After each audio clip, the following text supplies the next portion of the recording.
Assalamu alaikum dear students, this is Sir Naseem Zulfikar and today I am going to solve the MCQs of chemistry class 12 and this is according to Federal Textbook Board। तो आज हम क्या करेंगे कि federal की जो book है हमारे पास केमिस्ट्री की सेकेंड ईयर की क्लास 12 की, उसको मैं यहाँ पर उसके MCQs को यहाँ पर कम्प्लीटली डिस्कस करूँगा और सॉल्व करूँगा। ठीक है, तो चैप्टर बाय चैप्टर मैं आपको यहाँ पर सॉल्व करते जाऊँगा और डिटेल जो है वो MCQs की बताता जाऊँगा। तो हमारे पास आप जानते हैं कि फेडरल बोर्ड के अंदर हमारे पास टोटल चैप्टर 13 से चैप्टर 24 तक होते हैं। इनमें से काफ़ी सारे चैप्टर्स हैं जो कि हमारे सिंध बोर्ड से भी मैच करते हैं और कुछ न्यू चैप्टर्स भी आपको एट द एंड आपको दिख सकते हैं। तो फर्स्ट चैप्टर हमारे पास यहाँ पर होता है that is S&P block elements. वैसे सेकेंड ईयर में हमारे पास चैप्टर 3 और 4 मिलाकर उन्होंने एक चैप्टर बनाया है that is S&P block element. तो इसके एक्सरसाइजेस की तरफ आते हैं और मेरा आज मकसद है कि MCQs को यहाँ पर मैं इसके सॉल्व करवाऊँ, चूँकि इसके MCQs MD कैट के अंदर medical and dental college aptitude test जो होता है उसमें आस्क किए जाते हैं। तो काफ़ी स्टूडेंट्स की रिक्वेस्ट थी कि मैं जो है वो इस फेडरल की बुक पर जो है वो MCQs को सॉल्व करना शुरू करूं, तो इसी पर आज जो है वो हमारा लेक्चर है। ये फर्स्ट MCQs यहाँ पर आपको दिख रहा होगा, ठीक है, here you can see. So there are 16 MCQs here, ठीक है, from this chapter. So first MCQs is oxides and hydroxide of group 1 elements are dash. Group 1 elements के ऑक्साइड्स और हाइड्रोक्साइड्स क्या होते हैं, ठीक है। लाइक ग्रुप 1 मतलब that is alkali metals, lithium, sodium, potassium, rubidium, caesium, francium. इन सब के ऑक्साइड्स किस नेचर के होते हैं? तो आप जानते हैं कि इन सब को जब किसी भी अल्कली मेटल के ऑक्साइड्स को जब हम वाटर में डिजोल्व करते हैं तो वो बेस की फॉर्मेशन करते हैं, तो उनका नेचर होता है B, that is alkaline nature होता है। सेकेंड है the flame colour of sodium metal और इट्स कंपाउंड इज डैश। तो ये एक फ्लेम टेस्ट हमारे पास होता है जो कि फेडरल की बुक में मौजूद है कि जब हम किसी सोडियम के सॉल्ट को जब हम किसी मतलब प्लैटिनम के वायर पे जो है वो लगाने के बाद हम उसको हीट करते हैं हाई टेम्परेचर पर, तो उससे फ्लेम का कलर आता है जिससे हम बेसिक रेडिकल्स को टेस्ट कर सकते हैं। तो उसमें अलग अलग जो है वो एलिमेंट्स अलग अलग कलर दे रहे होते हैं। तो सोडियम मेटल का जो कलर होता है वो आप इसको मेमोराइज करना पड़ेगा, गोल्डन येलो होता है। थर्ड है when sodium Burns in air it forms sodium what. तो ये सोडियम जब हवा में जलता है तो सोडियम कौन से ऑक्साइड की फॉर्मेशन करता है? आप जानते हैं सोडियम जो है वो परऑक्साइड बनाता है, ठीक है, जिसमें और परऑक्साइड्स क्या होते हैं जिसमें ऑक्सीजन की वैलेंसी -1 होती है। नेक्स्ट है the carbonates of alkali metals are not affected by heat except कि अल्कली मेटल्स के जो कार्बोनेट्स होते हैं वो हीट पर इफेक्ट नहीं करते, हीट उन पर कोई असर नहीं डालती सवाए एक जो है वो हमारे पास कार्बोनेट पे। तो लिथियम कार्बोनेट जो होता है उसका जो है वो उस पर हीट इफेक्ट करती है, बाकी कार्बोनेट्स पर नहीं करती। फिफ्थ है green is the characteristic flame colour of dash. Green colour जो है का फ्लेम कब बनता है? जब हमारे पास बेरियम एलिमेंट होता है, बेरियम के जब सॉल्ट है उसका जब हम फ्लेम टेस्ट करेंगे तो वो ग्रीन कलर देगा। उसके बाद सिक्स है the first ionisation energy is higher for the dash. First ionisation energy higher किसके लिए होगी? फर्स्ट आयनाइजेशन एनर्जी किसे कहते हैं? आप जानते हैं दैट इज़ के the amount of energy which is required to remove an electron from the last shell of an atom. तो जितना ज़्यादा शेल श्रिंक होगा उतना ज़्यादा हायर होगी वैल्यू, फर्स्ट IP वैल्यू। तो जो नोबल गैसेस होते हैं उनके इलेक्ट्रॉन्स को निकालना सबसे मुश्किल होगा। Next which one of the following element has the maximum electron affinity. Maximum electron affinity सारे हैलोजेंस दिए गए, फ्लोरीन, क्लोरीन, ब्रोमीन, आयोडीन। और मैंने आपको लेक्चर में बताया था ग्रुप ट्रेंड्स के कि अगर से फ्लोरीन की मैक्सिमम इलेक्ट्रॉन एफिनिटी होनी चाहिए लेकिन क्लोरीन की ज़्यादा इलेक्ट्रॉन एफिनिटी होती है। एट्थ है melting point and boiling point of alkali metals. तो मेल्टिंग पॉइंट आप जानते हैं कि जब हम टॉप से बॉटम जाते हैं तो डिक्रीज हो रहा होता है, कम हो रहा होता है। विच one of the following oxides is amphoteric in nature. Amphoteric nature में कौन से होगा, कौन सा ऑक्साइड एम्फोटेरिक नेचर का होगा? तो जो एंटीमनी ऑक्साइड होता है वो एम्फोटेरिक नेचर का होता है। एम्फोटेरिक से मुराद की एसिडिक और बेसिक दोनों कैरेक्टरिस्टिक्स उसकी जो है वो होती हैं, ठीक है। तो जो हमारे पास एंटीमनी के ऑक्साइड्स होते हैं वो एम्फोटेरिक नेचर के होते हैं, एसिडिक और बेसिक दोनों उनका नेचर होता है। नेक्स्ट है oxidising power of halogens depends upon dash कि जो हैलोजन की ऑक्सीडाइजिंग पावर वो किस पर डिपेंड करती है? Energy of dissociation, electron affinity, heat of vaporisation, all of this. तो सी ऑल ऑफ दिस, इन तमाम चीज़ों पर ही डिपेंड करती है। Next which of the following oxide is amphoteric in nature, इनमें से कौन सा ऑक्साइड एम्फोट्रिक नेचर का होगा। तो बेरिलियम के जो ऑक्साइड्स होते हैं वो एम्फोट्रिक नेचर के होते हैं, 2A ग्रुप के एलिमेंट है, तो बेरिलियम ऑक्साइड एम्फोट्रिक होगा, एसिडिक बेसिक दोनों होगा। नेक्स्ट है select the correct increasing order of atomic radius. ठीक है, तो करेक्ट इंक्रीजिंग ऑर्डर बताना है आपको किसका भी, एटॉमिक रेडियस का। तो वो करेक्ट इंक्रीजिंग ऑर्डर क्या होगा, तो ये आपके पास यहाँ पर जो है वो I think C option correct होगा कि नियॉन का साइज़ छोटा होगा ऑक्सीजन से, ऑक्सीजन का छोटा होगा सल्फर से, और सल्फर का छोटा होगा एल्यूमिनियम से। क्योंकि जब हम लेफ्ट से राइट जाते हैं तो आयनाइजेशन एनर्जी वो एटॉमिक रेडियस डिक्रीज होता है, और राइट से लेफ्ट जब जाएंगे हम पीरियड में तो क्या होगा, यहाँ पर हमारे पास इंक्रीमेंट आ रही होगी एटॉमिक रेडियस को। ठीक है, next due to inert pair effect, inert pair effect की वजह से oxidation is dash oxidation state is more stable than dash for lead. तो लेड मैंने बताया था आपको कि लेड दो तरह के ऑक्सीडेशन स्टेट रहता है, +2 भी रखता है, +4 भी रखता है। +2 ज़्यादा स्टेबल होती है +4 से, तो ये हो जाएगी +2 and +4। Next which is the strongest reducing agent, सबसे स्ट्रॉन्गेस्ट रिड्यूसिंग एजेंट कौन सा है। टॉप से बॉटम जाते हैं तो रिड्यूसिंग प्रॉपर्टी बढ़ती है, तो H हाइड्रोजन हाइलाइट्स के अंदर HI होगा, वो स्ट्रॉन्गेस्ट रिड्यूसिंग एजेंट होगा। Next which one of the following has the highest boiling point, सबसे ज़्यादा बॉइलिंग पॉइंट किसकी होगी, जिनका बॉन्ड सबसे ज़्यादा स्टेबल होगा, कह लें सबसे स्टेबल बॉन्ड किसका होगा, जिसमें इलेक्ट्रोनेगेटिविटी डिफरेंस सबसे ज़्यादा होगी। HF हमारे पास हाईली बॉइलिंग पॉइंट रखेगा, बिकॉज सबसे ज़्यादा स्टेबल बॉन्ड इसी का होगा। नेक्स्ट है the radio active element in halogen group, halogen में रेडियो एक्टिव एलिमेंट कौन सा है, AT एस्टेटिन, सबसे नीचे वाला जो होता है नॉर्मली वो रेडियो एक्टिव होता है। ठीक है बच्चों, so these all are MCQs ऑफ chapter number 13 S and P block elements. ठीक है, नेक्स्ट हम चैप्टर की तरफ आगे बढ़ते हैं, और नेक्स्ट चैप्टर हमारे पास जो है that is chapter 14 D and F block elements या ट्रांजिशन एलिमेंट्स जिनको हम कहते हैं, इस पर यह चैप्टर है।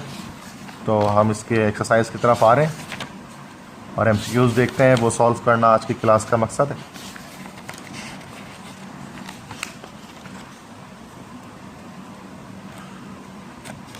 यस ठीक है, ये रहे यहाँ पे इसके MCQs।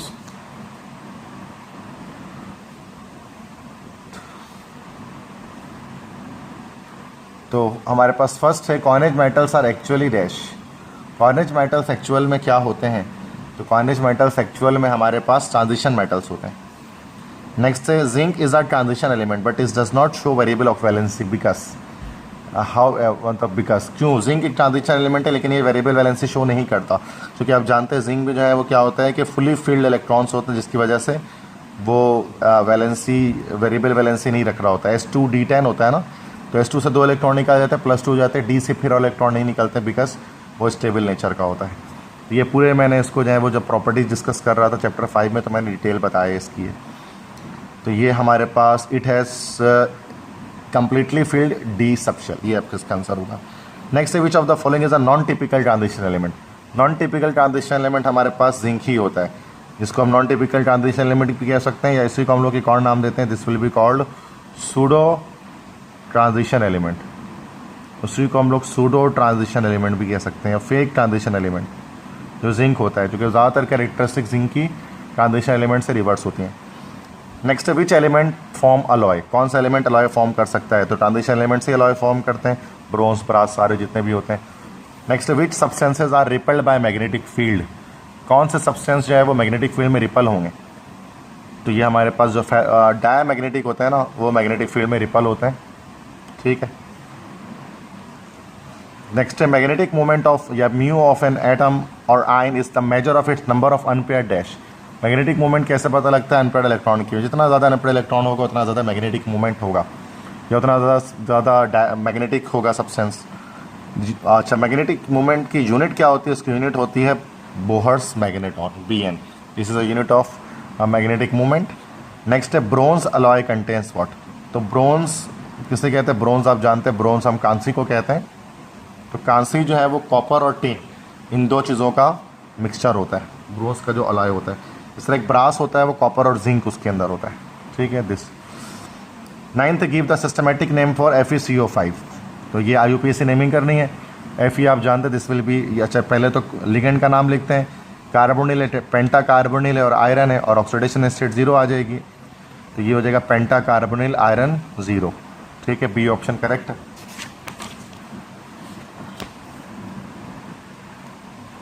ठीक है, नेक्स्ट क्वेश्चन की तरफ आते हैं। Give the chemical formula of a complex compound sodium chloropentacyanoferrate. तो ये क्वेश्चन 10 है कि हमें ये फॉर्मूला देना है एक कॉम्प्लेक्स कंपाउंड का। तो ये हमारे पास क्या है, सोडियम क्लोरोपेंटासायनोफेरेट। तो ये हमारे पास Fe मतलब तो है, यहाँ पर Fe लिगेंड जो है वो सेंट्रल मेटल के अंदर है, तो बी तो कट गया हमारे पास। ठीक है, बी तो हो नहीं सकता जो कि सेंट्रल मेटल में नहीं, कैटाइन में आया हुआ आयरन। अच्छा, ये हमारे पास ए, सी और डी। अच्छा, ये ए भी नहीं हो सकता, ए चूँकि सोडियम हमारे पास यहाँ पर इस तरह से नहीं है, सोडियम क्लोरो, तो सोडियम बाहर आना चाहिए चूँकि कैटाइन है। तो सी और डी हो सकता है, तो वो दोनों को चेक कर लेते हैं। सोडियम इसमें भी है, सोडियम इसमें भी है। क्लोरो, तो क्लोरो Cl यहाँ पे भी है, Cl यहाँ पे है। पेंटासायनो यहाँ पे है। फेरेट, आयरन यहाँ पे भी, आयरन यहाँ पे भी है। 3, अब देखते हैं 3 चार्ज किस पर आ रहा है यहाँ पर। देखिए ये हमारे पास जो है वो आ रहा है यहाँ पर +3 चार्ज, ये -1 चार्ज और ये -5 चार्ज। तो ये हो जाएगा -5 और -1 -6 +3। तो ये आपके पास +3 चार्ज यहाँ पर आ रहा है, तो सी ऑप्शन हमारे पास करेक्ट हो जाएगा। Next, the complexes having coordination number 4 have geometry dash. तो जिनकी ऐसे कॉम्प्लेक्सेस जिनके कोऑर्डिनेशन नंबर 4 होगा उसकी ज्योमेट्री कैसी होगी। उसकी ज्योमेट्री बोथ ए एंड सी, मतलब टेट्राहेड्रल भी हो सकती है और स्क्वायर प्लेनर भी हो सकती है। ये हमारे सिन बोर्ड में नहीं है, लेकिन यहाँ पर जो है वो ज्योमेट्री के बारे में भी डिस्कशन है। अगर मैं आपको दिखाऊँ तो थोड़ा सा मतलब इसमें लाइक, तो ये देखें यहाँ पर है ना, कोऑर्डिनेशन नंबर जिसका 4 होगा, मतलब जिसमें 4 लिगेंड्स होंगे सेंट्रल मेटल के साथ, उसकी ज्योमेट्री देखें टेट्राहेड्रल और स्क्वायर प्लेनर 2 होगी। टेट्राहेड्रल इस तरह का शेप होता है, स्क्वायर प्लेनर। तो ये जब आप बुक को स्टडी करेंगे फेडरल के, तो आपको ये सारी चीज़ें डिटेल में आइडिया इसका समझ में आना शुरू होगा। ठीक है, नेक्स्ट हमारे पास है if we add nitric acid to the original vanadium 2 solution it produces. अगर हम नाइट्रिक एसिड डाल दें वेनेडियम के सॉल्यूशन में तो वेनेडियम ऑक्सीडाइज होगा। ठीक है, तो ये क्या हो जाएगा कि ब्लू आइंस की सूरत तैयार करेगा, ब्लू कलर के आइंस देगा। नेक्स्ट है the oxide of which metal is use in contact process as catalyst. Contact process में किस मेटल का ऑक्साइड यूज़ किया जाता है। आपको पता है वेनेडियम पेंटॉक्साइड यूज़ करते हैं, तो वी यूज़ हो जाएगा। नेक्स्ट है the oxidation of chromium 3 two chromium 6 the green colour which change into. तो आप क्रोमियम 3 का तो +3 का कलर तो ग्रीन होता है, लेकिन क्रोमियम +6 का कलर क्या होता है, आप इसके लिए कोई कंपाउंड देख लें। जैसे हमारे पास होता है कंपाउंड पोटेशियम क्रोमेट K2CrO4। ठीक है, तो यहाँ पर क्रोमियम +6 होता है, तो उसका कंपाउंड आपने यूज़ भी किया होगा उसको लैब में। तो ये हमारे पास जो है वो ब्राइट येलो कलर का कंपाउंड होता है। ठीक है, तो B option bright yellow. Acidified potassium permanganate acts as a strong dash. Acidified potassium nitrate आपको पता है स्ट्रॉन्ग ऑक्सीडाइजिंग एजेंट होता है ये। नेक्स्ट है following element shows the maximum number of oxidation state. किसकी ऑक्सीडेशन स्टेट सबसे ज़्यादा होगी, तो मैंगनीज की ऑक्सीडेशन स्टेट सबसे ज़्यादा होती है। अगर हम इसकी वैलेंसी निकालेंगे ना, तो इसकी वैलेंसी डिफरेंट बॉक्स +2 निकलती है, +2 +3 +4 +5 +6 +7 तक इसकी वैलेंसी जा रही होती है हमारे पास। ठीक है, नेक्स्ट है the colour of manganese +2 in hydrated form. Mn+2 का कलर क्या होता है, जैसे MnCl2 कंपाउंड हमारे पास बनता है, तो मैंगनीज का कलर इसमें होता है लाइट पिंक कलर का, जो है वो सॉल्ट बनाता है ये। नेक्स्ट है which of the following metals show more than 1 oxidation state. तो जो ट्रांजिशन होगा वो एक से ज़्यादा ऑक्सीडेशन स्टेट शो करेगा, सी आयरन हो जाएगा। Next iron is use as catalyst in dash. Iron को कैटलिस्ट के तौर पर कहाँ इस्तेमाल किया जाता है, तो ये हमारे पास हेबर प्रोसेस में इस्तेमाल किया जाता है अमोनिया की प्रोडक्शन के लिए। Next during the reaction of ammonia with iron it acts both as a base and a dash. जब अमोनिया का आयरन से रिएक्शन करा जाता है तो बेस के तौर पे भी अमोनिया एक्ट करता है, लोन पेयर इलेक्ट्रॉन देता है, और उसके साथ लिगेंड के तौर पर भी वो बिहेव करता है। चूँकि आयरन जाहिर सी बात है ना सेंट्रल मेटल एटम हो जाएगा, तो वो लोन पेयर जब लेगा तो लोन पेयर देने वाला बेस भी होता है और साथ में लिगेंड भी होता है। लिगेंड्स आर एक्चुअली लिगेंड्स क्या होता है, लिगेंड्स आर लेविस बेसिस। जब हमने पढ़ा है कि लिगेंड्स जो है वो लेविस बेस ही होते। ठीक है, तो ये हमारे पास 20 MCQs थे जो कंप्लीट हमने कर लिया। नेक्स्ट बच्चों हम आते हैं नेक्स्ट चैप्टर की तरफ। नेक्स्ट चैप्टर कौन सा हमारे पास, यस ऑर्गेनिक का पोर्शन स्टार्ट हो गया। चैप्टर 15 है ऑर्गेनिक कंपाउंड्स। ठीक है, तो वैसे ही मैं फिर ये बता दूं कि फेडरल की बुक रीड करने के लिए आज से काफ़ी ज़्यादा इंटरेस्टिंग होती है। जो हम सिंध बोर्ड की बुक पढ़ते हैं तो वो बहुत ज़्यादा कह लें कि देखें इस तरह कलरफुल नहीं होती, ना इतनी ज़्यादा अच्छी तरह से इन्फॉर्मेशन उसमें लिखी है। अगर आप फेडरल की बुक पढ़ेंगे तो आपको इंटरेस्ट ऑटोमेटिकली केमिस्ट्री के अंदर खास तौर पे डेवलप होगा। Because I personally like this book and personally recommend this book to all the students of Sindh. Okay, chapter हमारे पास 15 है, दैट इज़ ऑर्गेनिक कंपाउंड्स, और उनके हवाले से MCQs अब आ रहे हैं जिसको मैं सॉल्व कर रहा हूँ। तो नेक्स्ट, तो फर्स्ट है the major portion of natural gas. इस नेचुरल गैस में ज़्यादातर क्या चीज़ होती है? तो ये आप जानते हैं नेचुरल गैस में ज़्यादातर क्या होता है भाई? मीथेन होता है। दैट इज़ 95-96% तक आपके पास यहाँ पर मीथेन होता है। In organic compounds carbon atoms form dash. Organic compound में कार्बन एटम्स बनाते हैं क्या? कोवेलेंट बॉन्ड बनाते हैं। Next, which of the following is an aromatic compound. इनमें से एरोमेटिक कौन सा है? Propanol, cyclohexane, acetone, benzene, simple benzene है। नेक्स्ट है कि there are few homologous series of compounds. The existence of homologous series is due to dash. मतलब कुछ होमोलोगस सीरीज होते हैं कंपाउंड्स के, जैसे कि मीथेन, इथेन, प्रोपेन, जो सीरीज चलती है CH2 के फ़र्क से। क्यों होते हैं ये होमोलोगस सीरीज? किसकी वजह से होते हैं? तो ये फंक्शनल ग्रुप की वजह से होते हैं, ए ऑप्शन। क्योंकि डिफरेंट फंक्शनल ग्रुप की वजह से उसकी होमोलोगस सीरीज चल रही होती है। ठीक है, जैसे अल्कोहल्स की चल रही हैं, एल्डिहाइड्स की हैं, कार्बोक्सिलिक एसिड्स की, सबकी ही हैं।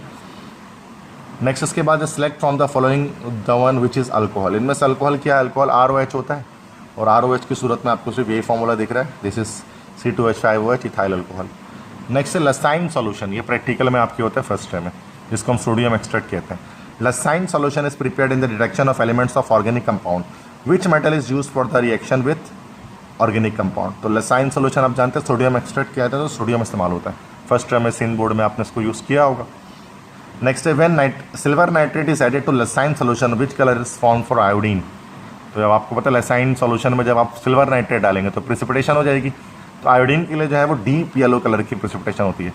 इस तरह से क्लोरीन के लिए जो है वो वाइट होती है, और ब्रोमीन के लिए ऑफ वाइट होती है। नेक्स्ट है when water vapours are passed over white anhydrous copper sulphate which colour is formed. मतलब क्या होगा कि white anhydrous copper sulphate, anhydrous से मुराद की जैसे CuSO4 होगा और उसमें वाटर ऑफ क्रिस्टलाइजेशन नहीं होंगे, ये हमारे पास होगा अमरफस। इसमें जब वाटर को आप एब्जॉर्ब करवाएंगे तो क्या होगा, ये 5 वाटर मॉलिक्यूल अपने पास एब्जॉर्ब करेगा और उसका कलर हो जाएगा ब्लू, ये ब्लू स्टोन बन जाएगा, तो डीप ब्लू कलर हो जाएगा। Next is the simplest molecule of बकी बॉल कंटेन कार्बन एटम। बकी बॉल के अंदर आप जानते हैं C60 इसका फॉर्मूला होता है, बकी बॉल होता है C60, इसमें कार्बन के 60 एटम्स मौजूद होते हैं जो सॉकर बॉल की तरह अरेंज होते हैं। ठीक है, next if a molecule contains more than one functional group it is known as. अगर किसी मॉलिक्यूल में एक से ज़्यादा फंक्शनल ग्रुप हो तो उसको हम क्या कहेंगे, this will be called polyfunctional group. ठीक है, तो ये जस्ट 10 MCQ से चैप्टर 15 के। Going towards the next chapter. तो वन शॉट में मैं क्या करने वाला हूँ भाई, फेडरल के सारे बुक के सेकेंडरी की कंप्लीट जो है वो मैं MCQs को सॉल्व करने जा रहा हूँ। इंशाल्लाह नेक्स्ट लेक्चर में मैं फिर फर्स्ट के भी इस तरह से करूँगा। चैप्टर 16 है हमारे पास, दैट इज़ हाइड्रोकार्बन्स। ठीक है, हाइड्रोकार्बन्स तो इनके जो है वो मैं आता हूँ एक्सरसाइज की तरफ। ये चैप्टर हमारे पास चैप्टर सिंध में ये चैप्टर 7 होता है, केमिस्ट्री ऑफ हाइड्रोकार्बन्स कहते हैं। ठीक है, मैं पेज बाय पेज जा रहा हूँ ताकि आप देख सकें कि how much beautiful this book is and how much eloquently the things are expressed here and in a very proper manner. So this is a very big chapter. ठीक है, तो एक्सरसाइज आई थिंक ठीक है, chapter ही चल रहा है अभी तक, एक्सरसाइज यहाँ पे नहीं है। हमारे चैप्टर 7 भी काफ़ी लॉन्ग है, इस हवाले से एक्सरसाइज आ गई है यहाँ पे। तो फर्स्ट है MCQs हैं ये। ठीक है, तो फर्स्ट है the molecule of ethane possess which hybridisation. Ethane के अंदर कौन सी हाइब्रिडाइजेशन होती है मॉलिक्यूल में? तो आप जानते हैं इथेन में सी जो है अल्केन है तो sp3 हाइब्रिडाइजेशन होगी। ठीक है, A option. The sp2 hybrid orbitals are oriented in space at one angle. sp2 hybrid orbital की क्या बॉन्ड एंगल क्या होती है उसकी? तो आप जानते हैं 120 डिग्री उसकी बॉन्ड एंगल होती है, ट्रायगोनल प्लेनर शेप होता है। नेक्स्ट है ज्योमेट्री ऑफ एसिटाइलिन इज, मतलब acetylene that is ethyne. Ethyne की ज्योमेट्री क्या होगी? तो इथाइन की ज्योमेट्री हमारे पास होगी, this should be that is linear, linear होता है इथाइन। ठीक है, next which reaction is used as a test for presence of alkene. Alkene की प्रेजेंस के लिए कौन सा टेस्ट किया जा सकता है? तो आप जानते हैं कि हम उसमें KMnO4 टेस्ट करते हैं, ऑक्सीडेशन कर सकते हैं, कि अल्केन नहीं करता KMnO4 को डिकलराइज, जबकि अल्कीन KMnO4 के पर्पल कलर को डिकलराइज कर देता है। तो ये ऑप्शन है। नेक्स्ट है general formula of alkane is dash. Alkane का जनरल फार्मूला क्या होगा? तो अल्केन का जो जनरल फार्मूला हमारे पास है दैट इज CnH2n+2 ये होता है। सोडा लाइम क्या होता है? डिकार्बोक्सिलेटिंग एजेंट है। सोडा लाइम में दो चीज़ें होती हैं, सोडियम और calcium hydroxide. No, this should be CaO and NaOH। इन दो चीज़ों का मिक्सचर होता है, क्विक लाइम और कास्टिक सोडा का मिक्सचर होता है। मार्श गैस क्या है इसमें से? वेरी सिंपल, मीथेन होता है मार्श गैस, दलदली इलाकों से निकलती है, दैट्स वाई उसको मार्श गैस कहा जाता है।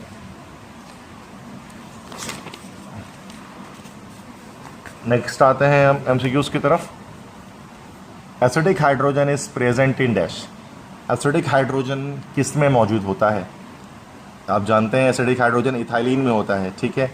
तो सॉरी, इथाइलिन कह रहा है, एसिटाइलिन में होता है, इथाइन में होता है, और वो भी हर इथाइन में नहीं होता, जो टर्मिनल अल्काइंस होते हैं उनके अंदर होता है एसिडिक हाइड्रोजन, ठीक है, जिसकी वजह से एडिशन रिएक्शंस तो करते ही हैं इथाइन, साथ में ये आपको सब्स्टिट्यूशन प्रोडक्ट भी दे सकते हैं मेटल्स के साथ रिएक्शन करके। तो ये चैप्टर 7 बोर्ड में मैंने एक्सप्लेन किया है the acidic nature of ethyne.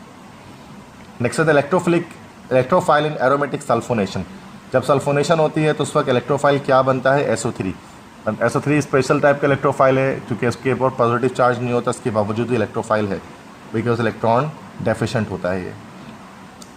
Next है catalyst use for Friedel Crafts reaction. Friedel Crafts reaction, acylation, alkylation, इसके लिए कैटलिस्ट हम इस्तेमाल करते हैं FeCl3, और सेमी कैटलिस्ट हम हैलोजिनेशन के लिए भी यूज़ कर रहे होते हैं।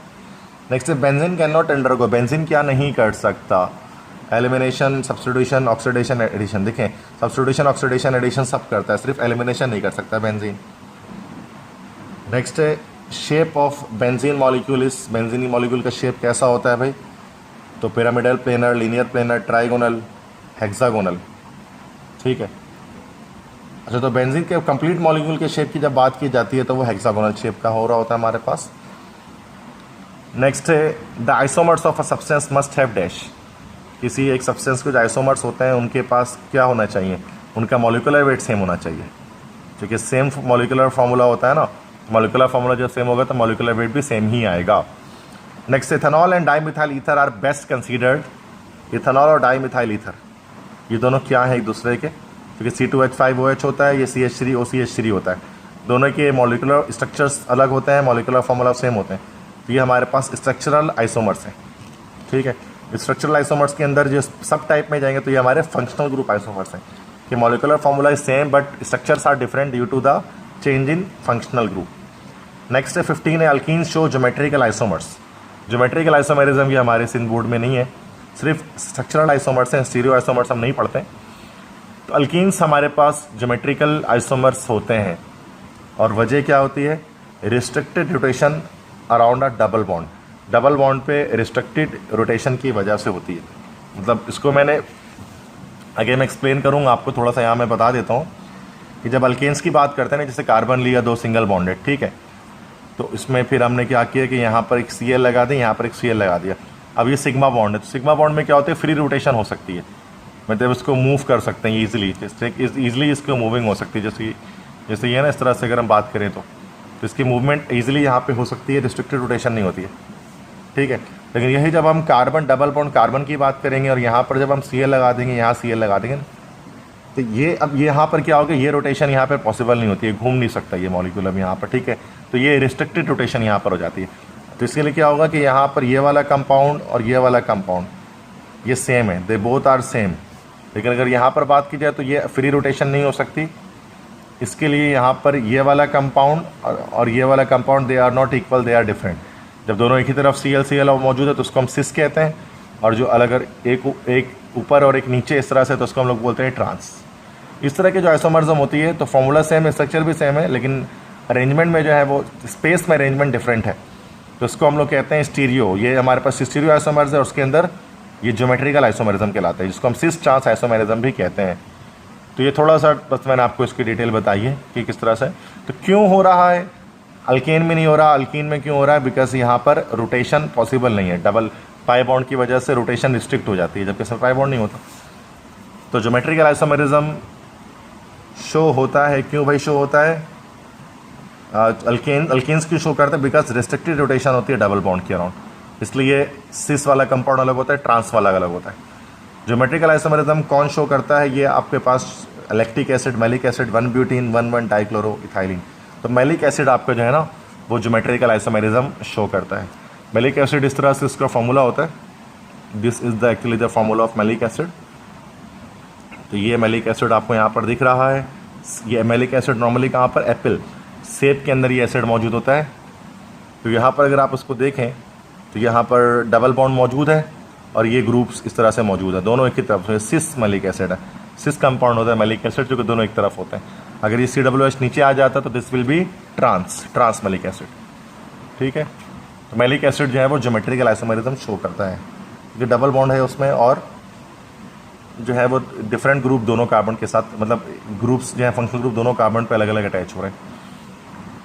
नेक्स्ट है molecule is said to be chiral. Chiral molecule किसे कहते हैं? कायरलिटी कब आती है मॉलिक्यूल के अंदर? तो कायरल मॉलिक्यूल वो होगा if it can not be super imposed on it's mirror image, जो उसके मिरर इमेज पर सुपर इम्पोज नहीं हो सकेगा, उसको हम कहेंगे that will be called a chiral molecule. ठीक है, जो कि मिरर इमेजेस का नहीं पॉसिबल होता। आई थिंक यहाँ पर अगर मुझे दिखे कहीं पर कायरलिटी तो मैं यहाँ पर आपको दिखाता हूँ।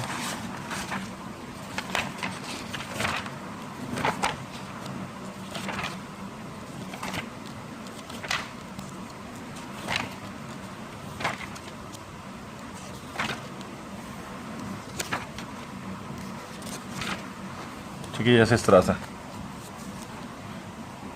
जैसे ये मॉलिक्यूल है, ये है ना, ये एक हाथ है, दूसरा हाथ है। ठीक है, ये दोनों हाथ जो है वो एक दूसरे पर जो है वो सुपर इम्पोज हो सकते हैं। ठीक है, जब ये हाथ सुपर इम्पोज आपस में हो जा रहे हैं तो ये हाथ जो है ना इस तरह से कायरल नहीं है। कायरल ऑब्जेक्ट्स वो होते हैं जिसमें क्या होता है कि सुपर इम्पोजिशन नहीं हो सकती है। ठीक है, तो उस तरह से हम यहाँ पर कहते हैं। तो ये काफ़ी डिटेल टॉपिक यहाँ पर है जिसको आगे हम यहाँ पर डिस्कस करेंगे। अभी फ़िलहाल मैं उसकी डिटेल में नहीं जा रहा। तो बस कायरल मॉलिक्यूल क्या हो गया जिसका जो अपने मिरर इमेज पर सुपर इम्पोज ना हो सके, कि अगर आईने के सामने उस मॉलिक्यूल को आप रखें तो वहाँ पर क्या होगी कि वो उसके ऊपर सुपर इम्पोज पूरी तौर पर ना हो सके। ठीक है, उसके लिए क्या होता है कि हमारे पास फिर कायरल कार्बन होता है जिसमें हमारे पास चारों डिफरेंट ग्रुप्स अटैच्ड होते हैं। ये बड़ा डिटेल टॉपिक है, इस पर जब मैं डिस्कस करूँगा एप्टीट्यूड के लेक्चर्स में तो मैं वहाँ पर बताऊँगा। Next, which of the statements is false regarding chiral compound. Chiral compound के बारे में कौन सी फॉल्स स्टेटमेंट है? तो इनके rotate the plane polarised light, ये प्लेन रोटेट कर सकते हैं पोलराइज्ड लाइट की, ऑप्टिकली सेंसिटिव होते हैं, एनंशियोमर्स भी ये बना रहे होते हैं, उसके डी और एल अलग अलग एनंशियोमर्स बन रहे होते हैं। Can be detected by a polarimeter, polarimeter की मदद से डिटेक्ट भी किया जाता है। हाँ, जो नहीं होता है क्या कि have cis trans isomers, cis trans isomer इसके नहीं होते। सिस ट्रांस जो होता है ना वो ज्योमेट्रिकल आइसोमर का होता है। ठीक है, सिस ट्रांस जो होता है वो ज्योमेट्रिकल का होता है। हमारे पास सिस ट्रांस जो है वो इसका ऑप्टिकल आइसोमर्स का नहीं होता। ठीक है, तो असल में जो आइसोमर्स हमारे पास होते हैं आइसोमर्स, तो आइसोमर्स हमारे पास देखो दो तरह से हैं। ठीक है, दो तरह से हैं। एक हमारे पास कहलाता है स्ट्रक्चरल आइसोमर्स और एक हमारे पास होता है stereo isomer. Stereo isomers, structural isomers में क्या होता है, फॉर्मूला सेम होता है, स्ट्रक्चर अलग होता है। स्ट्रक्चरल आइसोमर्स में फिर हमारे पास जो है वो चार आ जाते हैं, चेन आइसोमर्स आ जाते हैं, पोजीशन आइसोमर्स आ जाते हैं, इस तरह से फंक्शनल ग्रुप आइसोमर्स आ जाते हैं, मेटामर्स आ जाते हैं। ये हमारे सिंध बोर्ड में बस ये चार हैं, स्टीरियो नहीं है, ये सिंध बोर्ड पे नहीं है, बता रहा हूँ ना मैं। स्टीरियो आइसोमर्स के अंदर फिर दो आते हैं हमारे पास हैं, एक हमारे पास आता है ज्योमेट्रिकल आइसोमर्स और एक हमारे पास आता है ऑप्टिकल आइसोमर। ज्योमेट्रिकल आइसोमर को ही हम लोग जो है वो सिस ट्रांस आइसोमर कह रहे होते हैं। ठीक है, सिस ट्रांस आइसोमर्स, जबकि ऑप्टिकल में सिस ट्रांस नहीं होता, DL आइसोमर्स ही हो रहे होते हैं। और ज्योमेट्रिकल मैंने बताया कैसे चेक करना है, डबल बॉन्ड आ जाएगा तो सूरत में हम देखते हैं कि भाई वो ज्योमेट्रिकल आइसोमर आएगा। और ऑप्टिकल आइसोमर्स क्या होते हैं कि हम ये चेक करते हैं कि मॉलिक्यूल ऑप्टिकली सेंसिटिव है कि नहीं है। तो यहाँ पर हम क्या देखते हैं, कायरल कार्बन ढूंढ रहे होते हैं। कायरल कार्बन क्या होगा कि जो अपने मिरर इमेज पर सुपर इम्पोज नहीं हो पाएगा। तो उसकी क्लास से वो जो कायरल कार्बन वाले जो भी कंपाउंड्स होते हैं वो ऑप्टिकली सेंसिटिव होते हैं। अब उनमें D भी होता है, L भी होता है, डेक्सो रोटेटरी, लेवो रोटेटरी। एक क्लॉकवाइज डायरेक्शन में मूव करवाता है प्लेन पोलराइज्ड लाइट को और एक एंटी क्लॉकवाइज में मूव करवाता है। ये हमारे पास स्टीरियो आइसोमर्स होते हैं। वैसे थोड़ा सा मैंने आपको इसमें बताया है। हर एक चीज़ की काफ़ी डिटेल होती है, तो मैं हर चीज़ मतलब टॉपिक वाइज में डिटेल पे बात कर रहा हूँ, तो जब मैं बिल्कुल उस टॉपिक को ओपन अप करूँगा तो we will talk it in a detailed manner. तो एक ऑप्टिकली एक्टिव कंपाउंड क्या करेगा भाई कि when in solution rotate the plane of polarised light, कि जब वो सॉल्यूशन में जाएगा तो वो प्लेन पोलराइज्ड लाइट को रोटेट करवा देगा क्लॉकवाइज एंटी क्लॉकवाइज, जिसकी बुनियाद पे डी या एल कंपाउंड वो बनेगा। नेक्स्ट है plane polarised light is affected by, plane polarised light को किससे अफेक्ट हो जाता है? Identical molecule, all polymers, chiral molecule. जो कलर मॉलिक्यूल होते हैं वो प्लेन पोलराइज्ड लाइट को अफेक्ट कर देते हैं क्लॉकवाइज एंटी क्लॉकवाइज डायरेक्शन में। It is possible to distinguish between optical isomers, optical isomers में किस तरह से आप डिस्टिंग्विश कर सकते हैं? जैसे डी है या एल कंपाउंड है, तो पोलरीमीटर के थ्रू, पोलरीमेट्री के थ्रू हम कर सकते हैं ये काम कि हम जो है वो क्या करें कि पी प्लेन पोलराइज्ड लाइट को हम पास करें उस कंपाउंड में से, तो जब रोटेशन के लिहाज से हम चेक करके बता सकते हैं कि वो कौन सा ऑप्टिकल आइसोमर है, डी है या फिर एल है। तो ये हमारे पास लास्ट के कुछ थे जो एमसीक्यूज जो आए थे स्टीरियो आइसोमेरिज्म से, जो थोड़े से सिंध बोर्ड वालों को मुश्किल लग रहे होंगे। बाकी जो पहले फेडरल या पंजाब बोर्ड से हैं तो this will be easier for them because they have already read about it. हाँ स्टूडेंट्स, तो यहाँ पर नेक्स्ट फिर चैप्टर पे हम आते हैं। नेक्स्ट चैप्टर हमारे पास है that is chapter 17 alkyl halides and amines. ठीक है, इस चैप्टर पे आते हैं। हमारा चैप्टर 8 होता है सिंध बोर्ड में ये, लेकिन उसमें अमाइंस नहीं पढ़ते जैसे अल्काइल हैलाइड पढ़ते हैं, इसमें उन्होंने अमाइंस को भी इसके साथ ऐड कर दिया है। ठीक है, तो इसके एक्सरसाइज की तरफ आते हैं, ढूंढते हैं एक्सरसाइज को। यस, ये शायद मिल गया मुझे। This is here.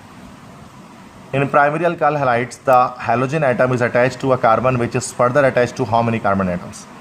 Primary alkyl halides के अंदर क्या होता है कि हेलोजन का जो एटम होता है वो अटैच होता है कार्बन से, जो फर्दर कितने कार्बन और एटम से अटैच होता है। प्राइमरी कंपाउंड है, आप जानते हैं प्राइमरी कंपाउंड क्या है कि हेलोजन है, this is alpha carbon. Alpha carbon बस एक तरफ से रेडिकल से अटैच्ड होता है। ये हमारे पास जो है वो 1 डिग्री या प्राइमरी कहलाता है, तो 1 ऑप्शन हो जाएगा। SN2 reaction can be best carried out with dash. SN2 reaction biomolecular nucleophilic substitution reaction कौन कर रहा होता है? आप जानते हैं SN2 प्राइमरी अल्काइल हैलाइड कर रहा होता है, टर्शियरी SN1 कर रहा होता है, सेकेंडरी दोनों कर लेते हैं, सॉल्वेंट डिपेंडेंट होता है। For which mechanism the first step involve in the same, कौन से मैकेनिज्म के लिए फर्स्ट स्टेप सेम होगा? तो देखें मल्टीपल स्टेप वाला हमारे पास सिर्फ E1 और SN1 होता है, और दोनों का फर्स्ट स्टेप सेम होता है। दोनों में कार्बोनियम आयन फर्स्ट स्टेप में बन रहा होता है, ये कार्बोकेटाइन बन रहा होता है, कार्बन पॉजिटिव चार्ज जनरेट हो रहा होता है। Next the rate of E1 reaction depends upon what, E1 reaction का रेट किस चीज़ पर डिपेंड करता है? तो ये डिपेंड करता है कंसंट्रेशन ऑफ सबस्ट्रेट पर, क्योंकि first step E1 reaction double step में होता है, और फर्स्ट स्टेप आपका स्लो स्टेप होता है, रीडिटरमाइनिंग होता है, और सारी स्पीड उसी फर्स्ट स्टेप पर बेस कर रही होती है। और फर्स्ट स्टेप पर रिएक्शन मतलब हमारे पास सबस्ट्रेट होता है जो सिर्फ उसमें जो कार्बोकेटाइन में कन्वर्ट हो रहा होता है, तो ए हो जाएगा the concentration of substrate. Next है alkyl halides are considered to be very reactive compounds towards nucleophile, because nucleophile के साथ बहुत आराम से रिएक्शन कर जाते हैं अल्काइल हैलाइड्स। क्यों कर जाते हैं? बिकॉज उनके पास इलेक्ट्रोफिलिक कार्बन होता है और वो एक गुड लिविंग ग्रुप भी होता है। मतलब इस तरह से होता है ना कि कार्बन है और ये हेलोजन के साथ अटैच्ड होता है, तो ये हेलोजन बहुत अच्छा गुड लिविंग ग्रुप होता है, ये आराम से निकल जाता है, और कार्बन पे पॉजिटिव चार्ज जनरेट होता है, तो ये इलेक्ट्रोफाइल होता है, जिसकी वजह से कोई न्यूक्लियोफाइल जो है वो आकर नेगेटिव चार्ज वाला ईजिली इस पर अटैक कर सकता है। ठीक है, नेक्स्ट है which of one of the following is not a nucleophile. इनमें से न्यूक्लियोफाइल क्या नहीं है? न्यूक्लियोफाइल क्या होता है भाई? That is positive lover, proton lover. इनमें से कौन सा जो है वो नहीं है? न्यूक्लियोफाइल पे खुद नेगेटिव चार्ज जनरेट होता है, जिसके पास इलेक्ट्रॉन्स हों। देखें वाटर के पास इलेक्ट्रॉन पेयर्स हैं, ये न्यूक्लियोफाइल हो सकता है, न्यूक्लियस लविंग होगा। इसके पास भी H2S में भी इलेक्ट्रॉन्स हैं, तो ये भी होगा। अमोनिया में भी आपको लोन पेयर ऑफ इलेक्ट्रॉन दिख सकते हैं, लेकिन जो बोरॉन ट्राईफ्लोराइड होता है BF3, जब आप BF3 का स्ट्रक्चर जब आप बनाएंगे तो आपको उसमें ये पता लगता है कि BF3 में बोरॉन के लास्ट शेल में सिर्फ और सिर्फ कितने आते हैं? 6 इलेक्ट्रॉन आ रहे होते हैं, 6 इलेक्ट्रॉन आ रहे होते हैं उसके लास्ट शेल में। तो ये इनकम्प्लीट ऑक्टेट होता है, तो बजाय इसके कि ये न्यूक्लियस लविंग करेगा, इलेक्ट्रॉन लविंग होगा। तो BF3 एक न्यूक्लियोफाइल नहीं, इलेक्ट्रोफाइल है। ठीक है, तो सी ऑप्शन यहाँ पर हमारे पास करेक्ट हो गया। नेक्स्ट है double bond is formed as a result of dash. Double bond बनता है as a result of dash, किस चीज़ की वजह से जो डबल बॉन्ड की हमारे पास फॉर्मेशन होती है, या कौन से रिएक्शन से बनता है? तो डबल बॉन्ड हमारे पास बनता है एलिमिनेशन रिएक्शन से, पाई बॉन्ड की फॉर्मेशन होती है। एडिशन का रिवर्स होता है ये, तो एलिमिनेशन रिएक्शन में क्या होता है? Pi bond will be formed, एक पाई बॉन्ड इसके अंदर बन रहा होता है हमारे पास। ठीक है, नेक्स्ट है which of the following alkyl halides can not be formed by direct reaction of alkanes with halogen. कौन सा अल्काइल हैलाइड डायरेक्ट रिएक्शन से नहीं बनता अल्केन्स के जब हैलोजन से रिएक्शन करते हैं, मतलब नॉर्मली हैलोजिनेशन से जो नहीं बन सकता। तो हैलोजिनेशन से आप जानते हैं कि RI मतलब आयोडिनेशन हम पॉसिबल नहीं करते हैं, क्योंकि ये रिवर्सिबल स्टेप होता है, रिवर्सिबल हो जाता है तो प्रोडक्ट फॉर्म नहीं हो पाता। Next Grignard reason gives alkane with dash. Grignard reason alkane किसके साथ देगा, वाटर के साथ रिएक्शन करके, इथाइल के साथ रिएक्शन करके, इथेनॉल के रिएक्शन किसके, या ऑल ऑफ दिस। तो जब हम इन सब से ग्रिग्नार्ड रीजन का रिएक्शन इन तीनों से कराएंगे तो तीनों सूरतों में हमें अल्केन मिलेगा। तो ये डी ऑप्शन यहाँ पर करेक्ट हो गया, this is all of this. ठीक है। Next action of alkyl halides with sodium metal yields, मतलब अल्काइल हैलाइड का रिएक्शन जब हम सोडियम मेटल से कराएंगे तो फिर क्या बनेगा। तो ये हमारे पास वुड्स रिएक्शन हो जाता है और इसमें हमारे पास अल्केन्स की फॉर्मेशन होती है। कपलिंग रिएक्शन होती है, डबल नंबर ऑफ, और अल्काइल हैलाइड में जितना कार्बन होगा उसके डबल कार्बन वाला अल्केन आपको मिलेगा, जिसको वुड्स रिएक्शन कहा जाता है। तो this will be Wurtz reaction. Next alkyl halides react with excess of ammonia to give dash. Alkyl halide जब अमोनिया से रिएक्शन करेगा तो क्या देगा, 1 degree amine, 2 degree amine, 3 degree amine, तीनों दे सकते हैं। डिपेंड करता है कि हमने सबस्ट्रेट क्या इस्तेमाल किया। 1 डिग्री अगर आप अल्काइल हैलाइड लेंगे तो 1 डिग्री अमाइन देगा, 2 डिग्री सेकेंडरी यूज़ करेंगे तो 2 डिग्री, टर्शरी यूज़ करेंगे तो 3 डिग्री मिल जाएगा।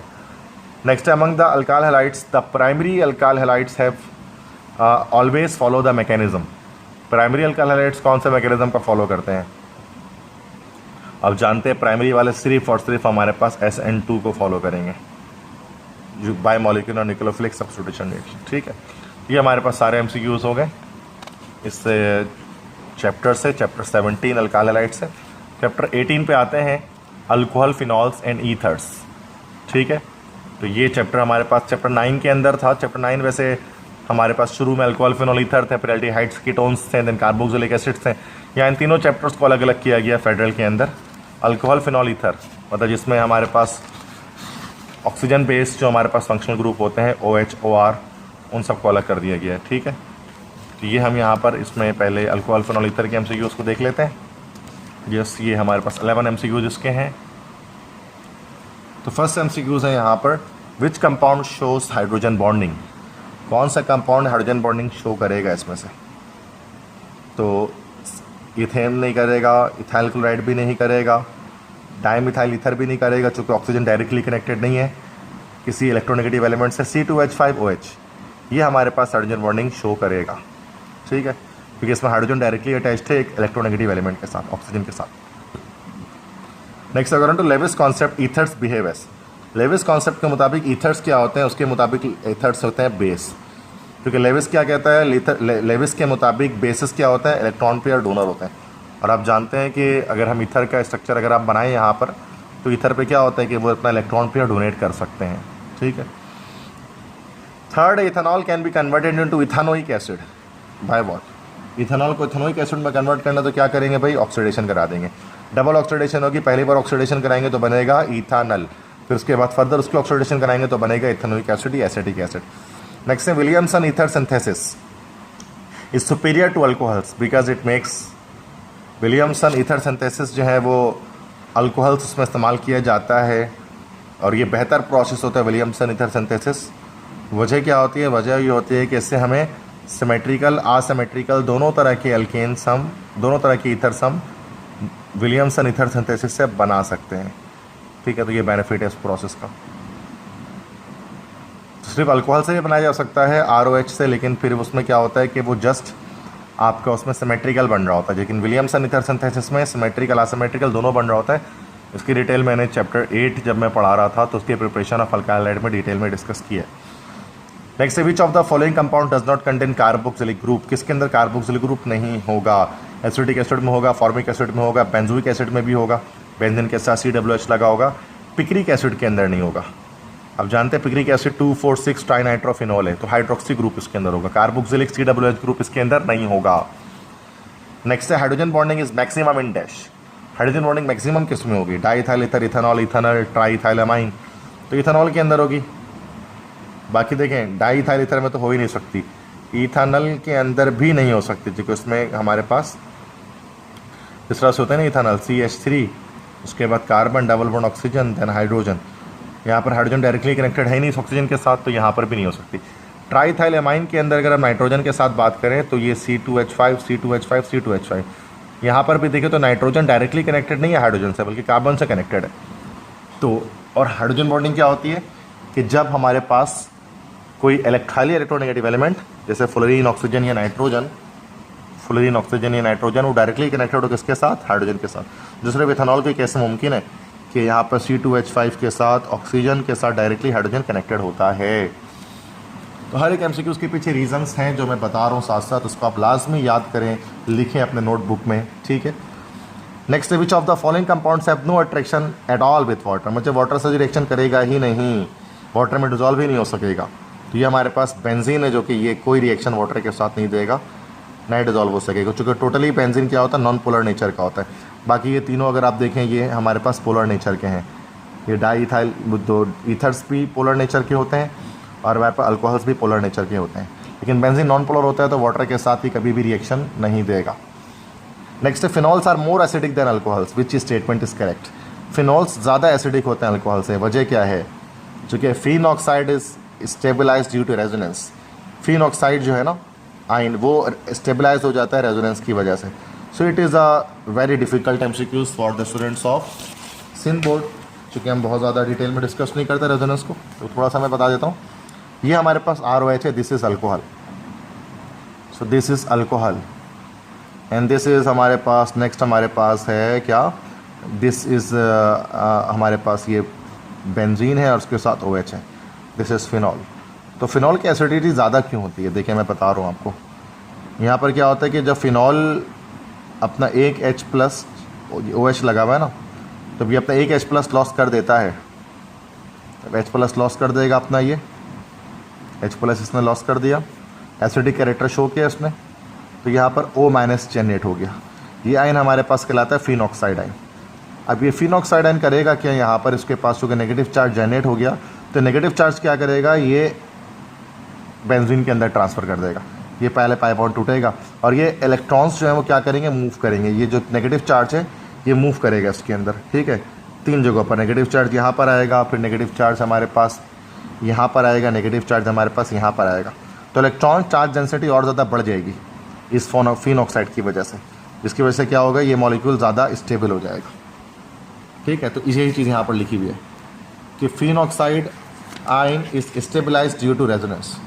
रेजोनेंस की वजह से फिनॉक्साइड आयन क्या हो जाएगा, स्टेबलाइज हो जाएगा, जिसकी वजह से फिनॉल ज़्यादा एसिडिक होते हैं अल्कोहल से, ठीक है। तो ये मैंने बता दिया क्या वजह। Next, carbolic acid is treated with dilute nitric acid at 25 degree centigrade and the product is, जब नाइट्रिक एसिड से 25 डिग्री पर हम रिएक्शन, डाइल्यूट नाइट्रिक एसिड से रिएक्शन जब होगा carbolic acid is actually the common name of phenol. तो dilute nitric acid से आप जानते हैं कि ऑर्थो और पैरा नाइट्रोफिनॉल बनता है, जबकि कंसनट्रेटेड लेंगे तो पिक्रिक एसिड बनते हैं, 2,4,6 डाइनाइट्रोफिनॉल। तो ये हमारे पास ऑर्थो नाइट्रोफिनॉल भी बनेगा, पैरा नाइट्रोफिनॉल भी बनेगा, क्योंकि OH जो है हमारे पास एक ऑर्थो पैरा डायरेक्टिंग ग्रुप है, तो NO2 ग्रुप आकर ऑर्थो और पैरा पर अलग अलग आकर लगेगा, ये D हो जाएगा, both A and B। Ortho nitrophenol भी बनेगा, पैरा नाइट्रोफिनॉल भी बनेगा। Next, oxonium ion is formed. Oxonium ion कब होता है, जब ऑक्सीजन पर पॉजिटिव चार्ज आ जाए, दिस इज ऑक्सोनियम आयन। ये कब बनेगा, ईथर्स बनाते हैं ये, जब ईथर्स रिएक्शन करते हैं किसके साथ, HI के साथ। तो H+ जब HI के साथ रिएक्शन करते हैं तो क्या बनता है, हमारे पास ऑक्सोनियम आयन की फॉर्मेशन होती है। क्योंकि ईथर्स वैसे तो बहुत ज़्यादा लेस रिएक्टिव होते हैं, ईथर्स की बात की जाए तो ईथर्स रिएक्टिव नहीं होते हैं, क्योंकि ईथर्स में स्टेरिक हिंड्रेंस ज़्यादा होता है 2R की वजह से। तो ये ईथर्स ज़्यादा रिएक्शन नहीं करते हैं, HI के साथ करते हैं। HI के बीच में पोलर बॉन्ड होता है, ठीक है, हम जानते हैं positive charge negative charge generate होगा यहाँ पर। तो क्या होगा कि ये ईथर अपना एक ऑक्सीजन के इलेक्ट्रॉन पर इस H+ को दे देगा, तो ये हमारे पास ROR पॉजिटिव जनरेट हो जाएगा और यहाँ पर ये I आ जाएगा। तो ये जो हमारे पास ऑक्सीजन यहाँ पर जो जनरेट हुआ, ये जो आयन हमारे पास आया ना, this will be called oxonium ion, कि जब ऑक्सीजन पर कौन सा चार्ज आ जाए, पॉजिटिव चार्ज आ जाए। कब होता है, जब ईथर का रिएक्शन किसके साथ हो रहा होता है, हाइड्रोजन आयोडाइड के साथ हो रहा होता है, ठीक है जी, क्लियर है। नेक्स्ट हमारे पास उसके बाद 11th MCQs है, 2,4,6 dinitrophenol is commercially called as. 2,4,6 dinitrophenol को हम कमर्शियली क्या कहते हैं, 2,4,6 डाइनाइट्रोफिनॉल जिसका स्ट्रक्चर कुछ इस तरह से होगा। तो ये फिनॉल हो गया, ठीक है, 2 पर NO2, 4 पर NO2 और 6 पर NO2। This is 1 2 3 4 5 and 6। तो ये हमारे पास क्या कहलाता है, पिक्रिक एसिड कहलाता है, पिक्रिक एसिड कहलाता है। ठीक है, बी ऑप्शन है, कमर्शियली पिक्रिक एसिड कहते हैं, बिकॉज यहाँ पर आप जानते हैं 3 NO2 ग्रुप है, हाईली अनस्टेबल होता है NO2 ग्रुप, तो एक्सप्लोजिव के तौर पर इसको इस्तेमाल कर रहे होते हैं। ठीक है बच्चों, so this is all about chapter 18। Now moving towards chapter 19, aldehydes and ketones. तो ये अलग चैप्टर देखे बना दी, हमारे चैप्टर 9 के अंदर ये मौजूद था सारे ऑक्सीजन बेस्ड फंक्शनल ग्रुप, इसमें अलग चैप्टर बनाया गया है। तो एक्सरसाइज पे आते हैं। फर्स्ट है यहाँ पर, the carbon atom of carbonyl group is dash. Carbonyl group का कार्बन एटम कौन सा हाइब्रिडाइज होता है? तो कार्बोनिल ग्रुप का कार्बन एटम का जो है वो होता है कौन सा हाइब्रिडाइज? चूँकि देखिए C डबल बॉन्ड होता है ना, कार्बन डबल बॉन्ड ऑक्सीजन होता है कार्बोनिल ग्रुप में। ठीक है, तो 3 सिग्मा बॉन्ड बन रहे हैं, तो sp2 हाइब्रिडाइज होगा। ठीक है, और ट्राइगोनल पिनल स्ट्रक्चर होगा। नेक्स्ट है, ketones are prepared by the oxidation of what. Ketones किसकी ऑक्सीडेशन से बनते हैं? Primary, secondary, tertiary alcohol, none of this. Primary alcohol के ऑक्सीडेशन से हमेशा एल्डिहाइड बन रहा होता है। सेकेंडरी अल्कोहल्स के ऑक्सीडेशन से क्या बनता है बच्चों? हमेशा कीटोन बनता है। और टर्शरी अल्कोहल्स ऑक्सीडाइज नहीं होते हैं इसलिए। ठीक है, ये याद रखें। नेक्स्ट है, acetone reacts with HCN to form a cyanohydrin. It is an example of dash. Acetone का हाइड्रोजन साइनाइड से एडिशन रिएक्शन होता है, और आप जानते हैं कि जो एल्डिहाइड्स होते हैं, ये जो कीटोन्स होते हैं, तो वो हमारे पास कौन से न्यूक्लियोफिलिक एडिशन रिएक्शन हमारे पास ये कर रहे होते हैं। तो सारे कार्बोनिल कंपाउंड्स हमारे पास न्यूक्लियोफिलिक एडिशन रिएक्शन करते हैं, स्लो स्टेप पे न्यूक्लियोफाइल अटैक करता है। कैनिज़ारो रिएक्शन कौन नहीं देता? कैनिज़ारो रिएक्शन आप जानते हैं सिर्फ वही देगा जिसके पास अल्फ़ा हाइड्रोजन की एब्सेंस होगी, और किसी के पास अल्फ़ा हाइड्रोजन आएगा तो फिर वो नहीं देगा। तो एसिटाल्डिहाइड कैनिज़ारो रिएक्शन नहीं देता है, कंडेंसेशन देता है। देखिए, फॉर्मल्डिहाइड के पास अल्फ़ा हाइड्रोजन नहीं होगा, तो मैं यहाँ पर आपको दिखा देता हूँ स्ट्रक्चर्स बनाकर। Let me take a page for you. देखिए, जब हम फॉर्मल्डिहाइड की बात करेंगे तो फॉर्मल्डिहाइड में जब हम देखें तो यहाँ पर ये अल्फ़ा कार्बन है, ये फंक्शनल ग्रुप का कार्बन है। तो अल्फ़ा कार्बन चूँकि नहीं है, अल्फ़ा कार्बन है नहीं, तो अल्फ़ा हाइड्रोजन भी नहीं है, तो फॉर्मल्डिहाइड पे तो नहीं है। नेक्स्ट यहाँ पर एसिटाल्डिहाइड की बात कर रहे हैं। एसिटाल्डिहाइड होता है CH3 carbon double bond oxygen hydrogen. This is functional group, this is alpha carbon, this is alpha hydrogen.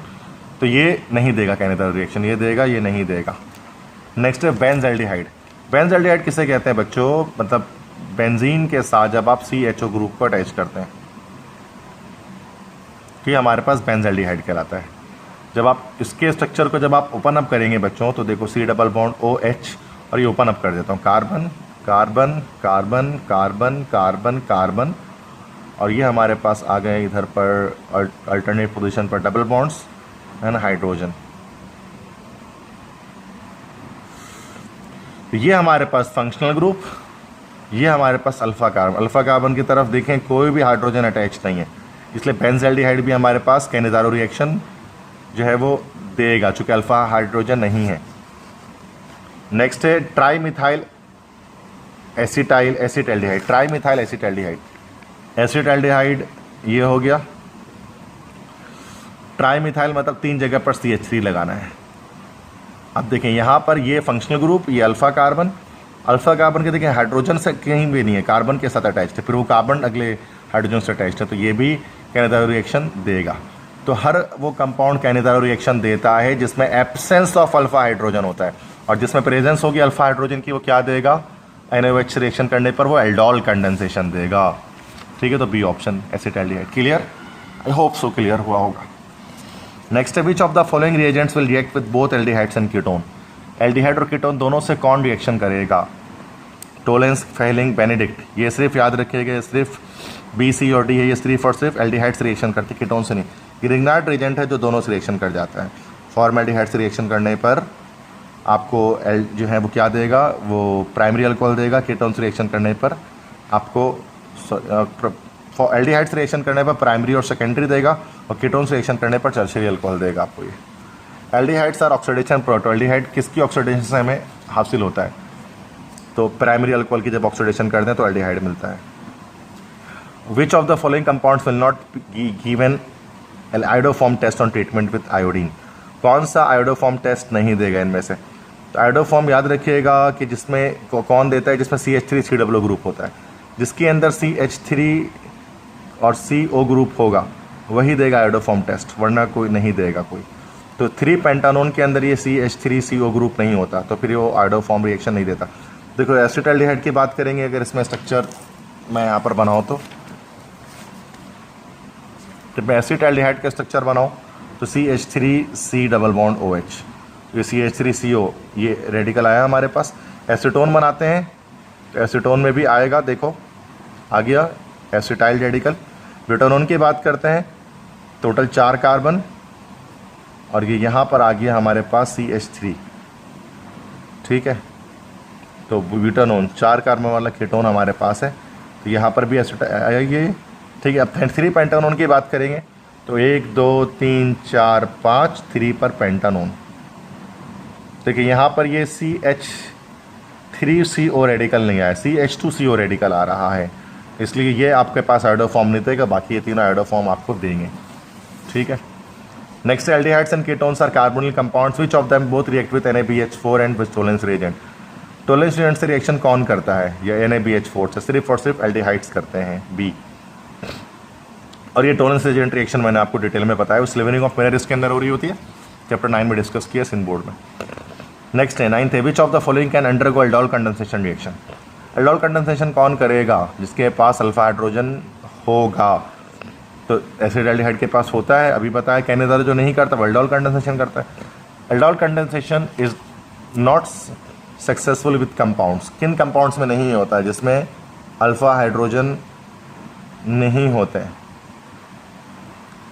ठीक है। तो उनके साथ जो अल्फा हाइड्रोजन होगा, अल्फा एल्डोल कंडेंसेशन किन कंपाउंड्स के साथ सक्सेसफुल नहीं, सक्सेसफुल होता है किनके साथ? जिन पर अल्फा हाइड्रोजन होता है, और नहीं होगा तो एल्डोल कंडेंसेशन नहीं सक्सेसफुल होगा, फिर कैनेज़ारो रिएक्शन होगा। नेक्स्ट है फिनाइल हाइड्रोजोन। फिनाइल हाइड्रोजोन कब बनता है? जब कार्बोनिल कंपाउंड्स का रिएक्शन हो फिनाइल हाइड्राजीन के साथ। ये डिटेल डिस्कशन इसकी हुई हुई है चैप्टर 9 के लेक्चर में, सिन बोर्ड में ये सब किया हुआ है, तो मैं उसको डिटेल में नहीं बता रहा हूँ। नेक्स्ट है 12 है general formula of acid of aldehyde and ketone is. Aldehyde ketone का जनरल फार्मूला CnH2n और O होता है, दोनों का जनरल फार्मूला सेम होता है, दोनों आइसोमर्स होते हैं इसलिए एक दूसरे के, एल्डिहाइड्स और कीटोन्स। आयोडोफॉर्म का कलर क्या होता है? येलो क्रिस्टल्स होते हैं, C। आयोडोफॉर्म का फार्मूला होता है आपके पास CHI3, येलो क्रिस्टल्स होते हैं, ठीक है। तो ये हमारे पास चैप्टर 19 हो गया, aldehydes and ketones. Next chapter 20 पर आते हैं, carboxylic acids and functional derivative. Carboxylic acid और उनके डेरिवेटिव्स के बारे में, मतलब एसिडामाइड्स वगैरह के बारे में डिस्कशन है इस चैप्टर के अंदर। तो स्टार्ट करते हैं। फर्स्ट है हमारे पास a carboxylic acid contains functional group. कौन सा फंक्शनल ग्रुप होता है? तो इसमें एक हाइड्रोक्सिल और एक कार्बोक्सिल दोनों ग्रुप मौजूद होता है कार्बोक्सिलिक एसिड के अंदर, ठीक है। दोनों ग्रुप मौजूद होते हैं, होता है ना, इस तरह से होता है ना, COOH ये ग्रुप हमारे पास होता है कार्बोक्सिलिक। तो उसमें आप देख सकते हैं ये कार्बोनिल है, ये हमारे पास हाइड्रोक्सिल है। नेक्स्ट है कि from the following carboxylic acid which acid has higher acidity. Higher acidity किसकी होगी हमारे पास? यहाँ पर सबसे ज़्यादा एसिडिक क्या होगा? Ethanoic, propanoic, chloro ethanoic acid, nitro ethanoic acid. तो हमारे पास जो क्लोरो इथेनोइक एसिड होगा ना, वो ज़्यादा अच्छा कार्बोक्सिलिक एसिड होगा। क्यों होगा? Because of inductive effect, inductive effect की वजह से। देखो ये हमारे पास हो गया OH, और ये हमारे पास आ गया इधर पर क्या क्लोरो इथेनोइक एसिड है ना, ठीक है। तो कार्बन आ गया यहाँ पर, और कार्बन के साथ जो है वो क्लोरीन लगा दिया, Cl लगा दिया। तो ये हमारे पास जो है वो, और ये CH2 हो गया, क्लोरो इथेनोइक एसिड हो गया। अब यहाँ पर ये क्या होगा? पॉजिटिव चार्ज जनरेट होगा, और ये नेगेटिव चार्ज जो होगा ना इसका, ये क्लोरीन भी आपको पता है ये हमारे पास इलेक्ट्रॉन खींचने वाला स्पीशी है, इलेक्ट्रॉन खींचता है। तो ये इलेक्ट्रॉन यहाँ से ज़्यादा खींचेगा तो इस पर एक स्ट्रॉन्ग पॉजिटिव चार्ज जनरेट हो जाएगा, ठीक है। तो स्ट्रॉन्ग पॉजिटिव जनरेट होगा तो ज़्यादा एसिडिक कैरेक्टर रखेगा, ये ज़्यादा एसिडिक है, और इसी इफेक्ट को हम लोग कहते हैं, ये इलेक्ट्रोनेगेटिव का इफेक्ट है, जिसको हम लोग इंडक्टिव इफेक्ट कहते हैं। यहाँ पर आपको देखने में आ रहा है इस क्लोरीन की वजह से, ठीक है। नेक्स्ट है थर्ड है कि which reagent is use to reduce a carboxylic acid. तो लिथियम एल्यूमिनियम हाइड्राइड इस्तेमाल करते हैं, ये हम जानते हैं, this is a complex hydride. इसको इस्तेमाल किया जाता है किसके लिए भाई? रिड्यूस करने के लिए कार्बोक्सिलिक एसिड को, रिड्यूस करके फिर वो एल्डिहाइड में कन्वर्ट हो जाते हैं, रिड्यूसिंग एजेंट के तौर पर यूज़ करते हैं। स्ट्रॉन्गर एसिड कौन सा होगा? तो स्ट्रॉन्गर एसिड जिसमें जिसकी चेन सबसे छोटी होती है ना वो सबसे स्ट्रॉन्गर होता है। तो फॉर्मिक एसिड स्ट्रॉन्गेस्ट है क्योंकि इसमें चेन इसकी छोटी है। एसिटामाइड कब बनता है? एसिटामाइड जो है वो एसिटामाइड कहते हैं किसे कि अमाइडो ग्रुप लगाओ, मतलब दिस इज CH3 है और यहाँ पर अगर NH2 लगाओ तो दिस विल बी एसिटामाइड। ये अमोनियम एसिटेट को हीट करने से बन रहा होता है हमारे पास। Next carboxylic acid reacts with metal to form salts with evolution of dash. Carboxylic acid का मेटल्स के साथ रिएक्शन होता है तो वो सॉल्ट बनाते हैं और साथ में कौन सा लिबरेट करता है हमारे पास ये, तो ये देखना है। तो देखें कार्बोक्सिलिक एसिड है ना RCOOH, इसके रिएक्शन आप करा दो किसके साथ? सॉल्ट्स के मेटल के साथ, सोडियम से करा देते हैं। ये बन जाएगा RCOONA plus hydrogen gas liberate हो जाएगी, इसमें हाइड्रोजन गैस लिबरेट हो रही होती है, ठीक है। इथेन 1,2 डायोइक एसिड को और क्या कहा जाता है? इथेन 1,2 डायोइक एसिड हमारे पास ये CH3, ठीक है, that is OH, carbon double bond oxygen, उसके बाद carbon double bond oxygen OH, ये स्ट्रक्चर होता है हमारे पास 1,2 इथेन डायोइक एसिड, इसी को ऑक्जेलिक एसिड भी कहते हैं। Carboxylic acid can be prepared by action of Grignard reason with carbon dioxide से रिएक्शन कर रहा हूँ, डिटेल में डिस्कस कर चुका हूँ ग्रिग्नार्ड रीजन में। IUPAC ने फॉर्मिक एसिड का क्या होता है? A मिथानोइक एसिड होता है, एक कार्बन वाला कार्बोक्सिलिक एसिड है। The reaction of alcohol with acetic acid is known as, alcohol acetic acid का रिएक्शन बड़ा फेमस है, एस्टरिफिकेशन कहलाता है। Ester are formed by the reaction of carboxylic acid with, ये ऊपर आ गया, यही वाले सेम है, alcohols. Which one of the following has both hydroxyl and carboxylic acidic group? Hydroxyl और कार्बोक्सिल किसके अंदर मौजूद होगा? फिनॉल में सिर्फ हाइड्रोक्सिल होगा, पिरिक एसिड में सिर्फ फिनोलिक ग्रुप होगा, हाइड्रोक्सिल होगा। पैथेलिक एसिड में आप जानते हैं पैथेलिक एसिड किसे कहते हैं कि हमारे पास COOH ग्रुप इसके अंदर होता है, 2 कार्बोक्सिलिक एसिड हमारे पास जो है वो मौजूद होता है। इस तरह से होता है पैथेलिक एसिड कि ये हमने बेंजीन लिया और एक COOH ऊपर ले लिया, एक COOH नीचे ले लिया, ये है, तो इसमें सिर्फ कार्बोक्सिलिक है। जबकि जो सैलिसाइक्लिक एसिड होता है ना हमारे पास, सैलिसाइक्लिक एसिड, इसके अंदर हमारे पास दोनों ग्रुप होते हैं, इसमें कार्बोक्सिलिक और दोनों होते हैं, इस तरह से बना हुआ है, ठीक है। COOH एक तरफ होता है और एक तरफ जो है वो OH होता है। यही सैलिसाइक्लिक एसिड बहुत फेमस कंपाउंड है। इसी को आगे फर्दर हम कन्वर्ट करते हैं किसके अंदर? एस्प्रिन के अंदर। यही आगे जाकर एस्प्रिन में कन्वर्ट होता है, जो एस्प्रिन सर दर्द की दवाइयाँ वगैरह डिस्प्रिन को बनाने में इस्तेमाल किया जाता है। नेक्स्ट है which of the following can not be prepare directly from acetic acid. Acetic acid से डायरेक्टली किसको बनाया नहीं जा सकता? एसिटामाइड को हम नहीं बना सकते। एसिटाइल क्लोराइड आप डायरेक्ट बना सकते हैं, एसिटिक एनहाइड्रेट बना सकते हैं, एथिल एसिडेट बना सकते हैं एसिडिफिकेशन से, एसिटिक एनहाइड्रेट बना सकते हैं कि उसमें वाटर रिमूव करके 2 एसिटिक एसिड से। एसिटाइल क्लोराइड बना सकते हैं आप, एसिटिक एसिड के रिएक्शन करा दें SOCl2 से, PCl3 से, PCl5 से, तीनों सूरतों में बन जाएगा। लेकिन एसिटामाइड डायरेक्टली नहीं बन सकता, पहले आपको एसिटिक एसिड को एसिटाइल क्लोराइड में कन्वर्ट करना पड़ेगा, देन उसके बाद हम उसका अमोनिया से रिएक्शन कराएंगे, तब जाकर वो एसिटामाइड बनेगा। चैप्टर 9 में डिस्कशन हुई हुई है इसकी। Next reaction with caustic soda and a fat is also called. Caustic soda का फैट से जब रिएक्शन होगा इसको हम सैपोनिफिकेशन कहते हैं, जिसमें हमारे पास सोप बन रहा होता है। नेक्स्ट है कि when a carboxylic acid reacts with alcohol it produces a new class of compound. Esterification होता है, एस्टर्स बन रहे होते हैं, ठीक है बच्चों। तो ये सारे हमारे पास चैप्टर 20 हो गए, that is carboxylic acid. Next है चैप्टर 21 बायोकेमिस्ट्री, जो हमारा सेकेंड रे में चैप्टर 10 है, केमिस्ट्री ऑफ लाइफ। इससे कुछ क्वेश्चन सॉल्व करते हैं। तो फर्स्ट MCQs है biochemistry covers the practical applications of dash. Biochemistry किसके प्रैक्टिकल्स एप्लीकेशन को कवर कर रही होती है? तो ये मेडिसिन, एग्रीकल्चर, न्यूट्रिशन, इन सब पर काम कर रही होती है, तो डी हो जाएगा ऑल ऑफ दिस। नेक्स्ट है the general formula of carbohydrates. Carbohydrate का जनरल फार्मूला क्या होता है? ये होता है CnH2ON, इसलिए कार्बोहाइड्रेट कहते हैं, कार्बन और हाइड्रेट दोनों होता है उसके अंदर। Most organic matter on earth is made up of. ज़्यादातर ऑर्गेनिक मैटर जो है वो अर्थ में वो किस चीज़ से बना हुआ है? ज़्यादातर ऑर्गेनिक मैटर जो है वो हमारे पास जो बना हुआ है वो प्रोटीन से, डी प्रोटीन से बना हुआ है। नेक्स्ट है the number of carbon atoms in hexose. Hexose में कार्बन एटम हेक्सा से निकला है तो मतलब 6 होंगे, जैसे ग्लूकोज एक हेक्सोस कार्बोहाइड्रेट है। The long chain of amino acids, amino acid के जो लॉन्ग चेन होते हैं उनको हम पॉलीपेप्टाइड्स कहते हैं, चूँकि पेप्टाइड लिंकेज से वो जुड़े हुए होते हैं। Proteins are use in both forms of, proteins को इस्तेमाल किया जाता है मेटाबॉलिज्म के दोनों फॉर्म में, जिसमें एक आपका कैटाबॉलिज्म होती है, एक एनाबॉलिज्म होती है। तो मेटाबॉलिज्म के दोनों फॉर्म में इसको इस्तेमाल किया जाता है। What is true about enzyme, enzyme के बारे में सच्ची बात क्या है? They make biochemical reaction to proceed spontaneously, they lower the activation energy of a reaction, they are not very specific in their choice of substrate, they are needed in large quantities. तो इसका B option correct है, they lower the activation energy of a reaction. इसकी वजह से क्या होता है, reaction faster हो जाता है कोई भी। नेक्स्ट है, to what category of molecule do enzyme belong, enzymes खुद क्या होते हैं? एंजाइम्स खुद असल में प्रोटीन्स ही होते हैं। व्हाट इज ट्रू अबाउट को फैक्टर, को फैक्टर किसे कहते हैं?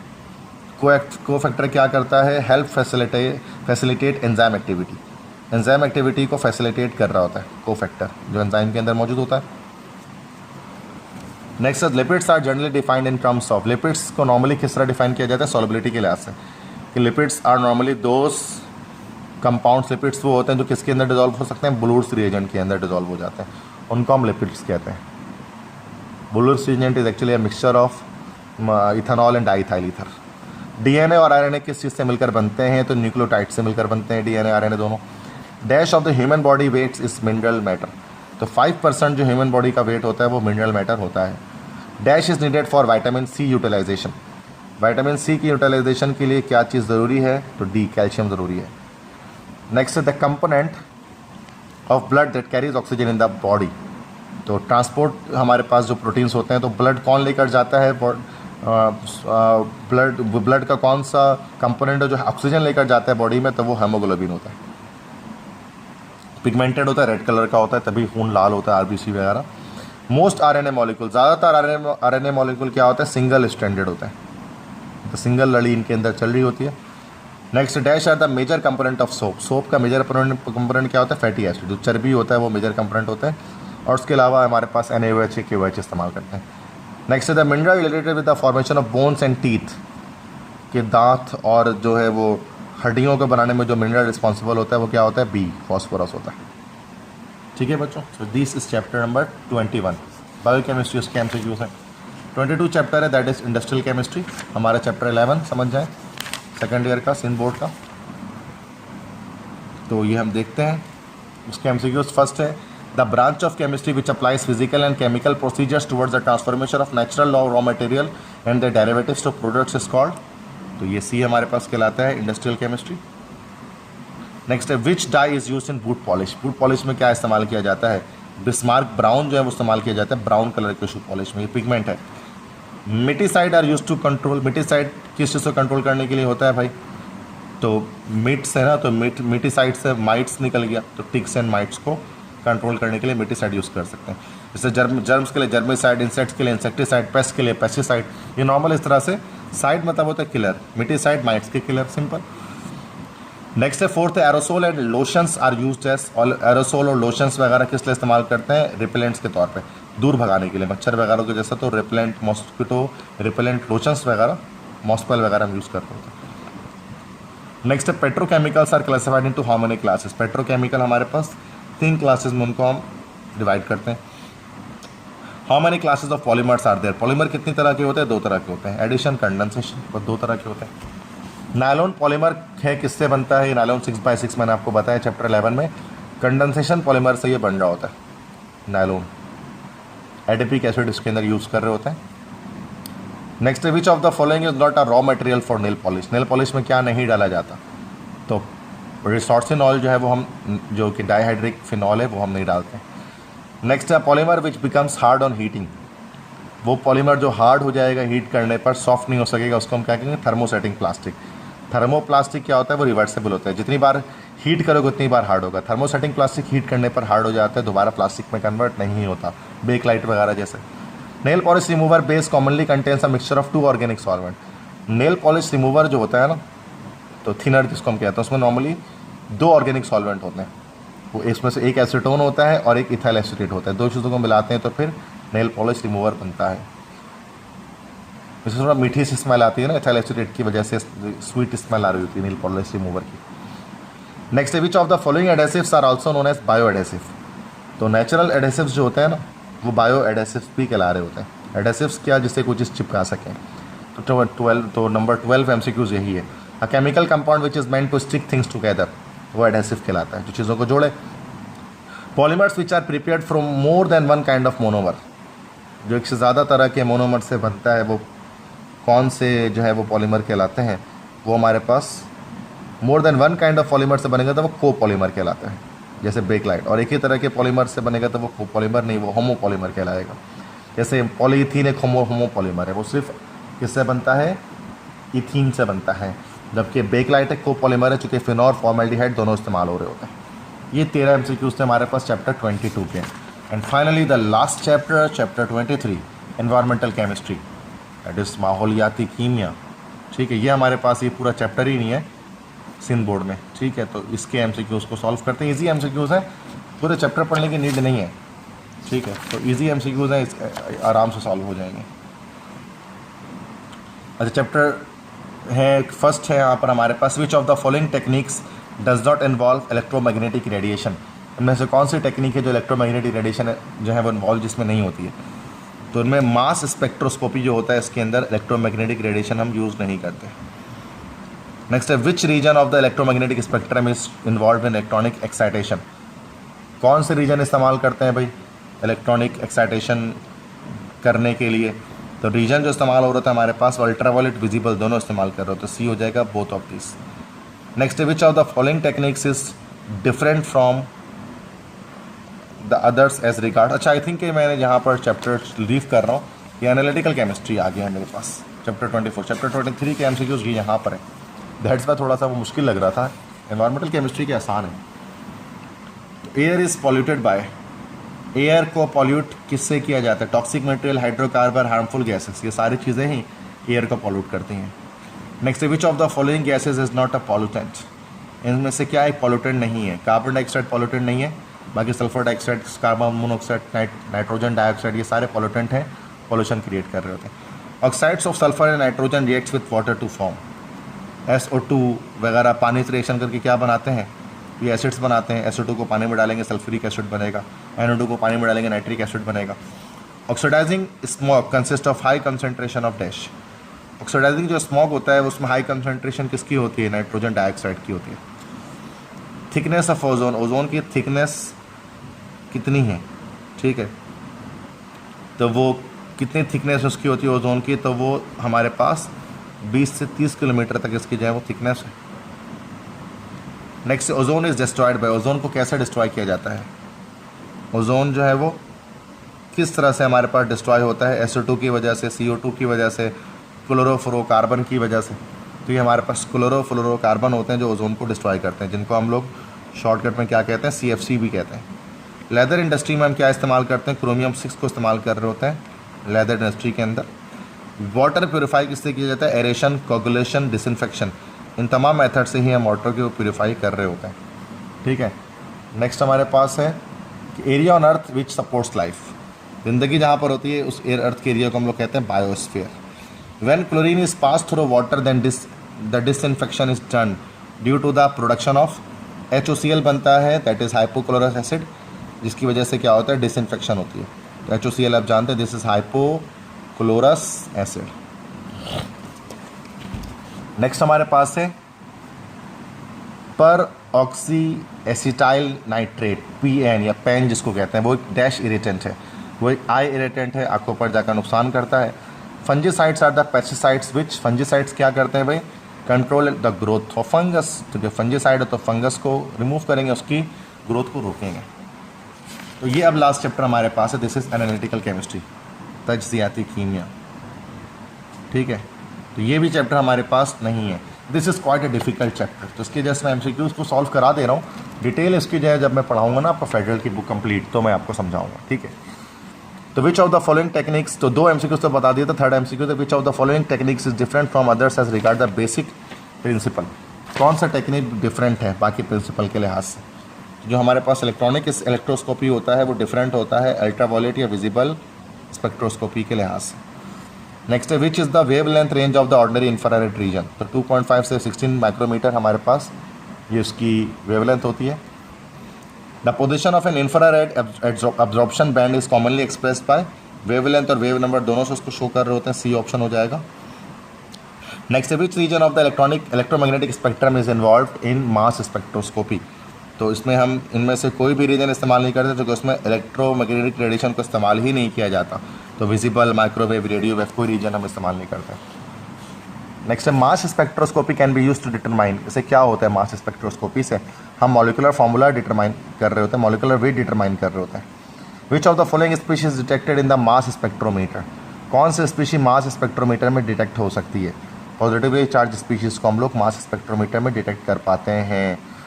Which kind of information about a positively charge species obtain from a mass spectrum?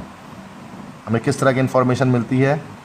हमें उसकी मॉलिकुलर वेट भी पता लगता है और रिलेटिव एबंडेंस भी पता लगती है, तो ये सी हो जाएगा बोथ ऑफ दिस।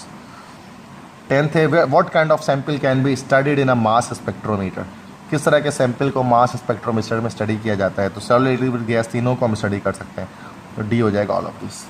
ठीक है, and this is all about this topic, this book. काफ़ी ज़्यादा कह लें कि ये मतलब बुक थी, काफ़ी इन्फॉर्मेशन इसके अंदर है।